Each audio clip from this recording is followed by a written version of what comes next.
My name's Lewis Thompson, I'm a filmmaker based in Milton Keynes and Cheltenham, and this is my video CV.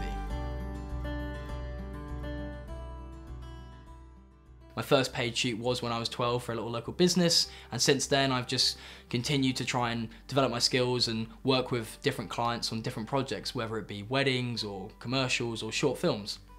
So at early secondary school, I was working with a lot of local businesses. The Holly Foundation is a charity and doing some stuff for Buckinghamshire Railway Centre, but this then progressed to doing things for Vodafone. I was doing some phone reviews and working with a company, ProDrive, and this got noticed as well by a local film studio. So when it came to my work experience, when I was 14, I was lucky enough to work for Pencat Film Studios.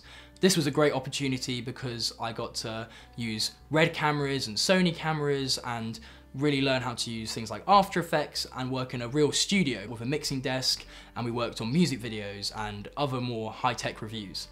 Soon after my work experience was finished, I had the opportunity to go back to the studio and shoot my first narrative film. Me and my friend decided that it was time to take things more seriously, and therefore Carl Lewis Films was born. Even though we were doing wedding and corporate videos on the side, we really wanted to start looking at narrative film and taking it more seriously. Some of these got into festivals, and we won competitions with the NHS and some Milton Keynes film festivals as well for 48-hour films.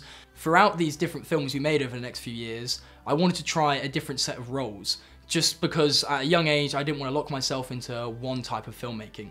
So for a film called Imagine, which today is probably the most successful film I worked on, I was a first AD.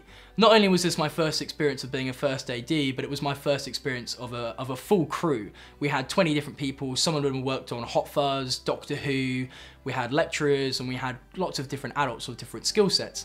So this was a big task for me to be able to organise those days and basically tell these people what to do, even though I had virtually no experience. Moving on from this, I worked on a film called One Dark Night, which I was the director of photography for, and then a film called Black Bullet, which I was the camera operator for.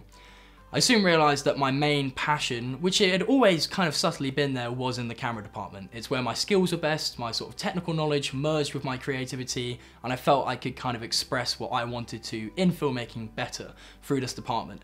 And as I moved on through the later years, this is where my focus lay, even to today, in cinematography and camera. I'm now currently studying a BA Honours in film production at the University of Gloucestershire, and it is a very practical course. I've already made 8 films in my first year, and I know that in the next 2 years I'm going to develop my skills more and keep creating. Looking to the future, I'm able to reflect on what I'm good at now. I'm very proficient with Adobe Creative Cloud. I've got a huge passion for photography on the side of my filmmaking, and I've been doing some unit stills projects in the last few months. But moving forward, I want to improve my production skills, especially within the camera department, whether that be doing roles I've done before or working on new roles. I just want to network with new creatives and learn from them.